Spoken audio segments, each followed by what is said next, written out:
Hey, Merry Christmas and Happy New Year na din. Gusto ko lang sabihin na I'm so proud of you because you didn't give up.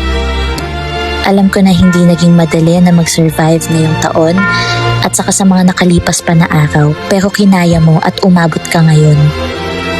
At alam ko hindi din magiging madali na mag-survive ulit sa susunod pa na taon, pero gusto ko sabihin na kumapit ka lang. Malalagpasan mo yan.